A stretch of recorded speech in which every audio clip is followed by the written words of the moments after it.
Hello साथीहरु, सेवा र तपाईहरुलाई स्वागत छ मेरो मिनी भ्लगमा। आज चाहिँ म नयाँ दिन नयाँ भिडियो साथ आइसकेको छु। म चाहिँ आज ठुलो भाडामा खाना बसाउँदै किनकि आज चाहिँ हाम्रो घरमा सुँगुर काट्ने छ साथीहरु। गाउँमा भदैनीको गुनिचोली छ, त्यही भएर हाम्रो सुँगुर काटेको उहाँ चाहिँ काट्दै छ। म चाहिँ एकछिन हेर्न गएको, फेरि फर्केर आएर मेरो आफ्नै काम सुरसार गरे। मैले यहाँ बाहिर आगो बाल्दैछु किनकि यहाँ रक्सी पार्नु पर्ने भयो, त्यही भएर यताउता गर्दा गर्दै भात पनि पाकिसकेछ साथीहरु। भात पाकिसकेपछि अब मासु पकाउनको लागि मसला त पिस्नु पर्यो, त्यही भएर म चाहिँ मसला पिसिसकेर फेरि रक्सीको लागि मैले चाहिँ झाड यहाँनिर लगाइसकेपछि ठ्याक्क दाइहरूले पनि मासु काटेर ल्याएर पकाउँदै हुनुहुन्छ। म चाहिँ गफ लगाइदिँदैछु, चटपटी खाँदै खाँदै हामी चाहिँ गफ लाउँदै पकाउँदैछौँ।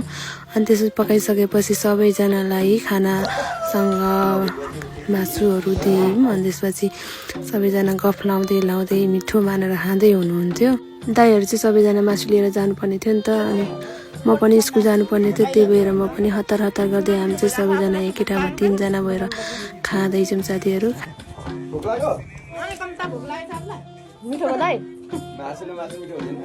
हामी चाहिँ यताउता गर्दै तिमीले उतातिर रक्सी नि पारिसक्नु भएछ। अब हेरौँ साथीहरू रक्सी कति झरेछ त। यो रक्सी चाहिँ मिठो झरेछ भने चाहिँ आगो हुरुरु बल्छ अरे।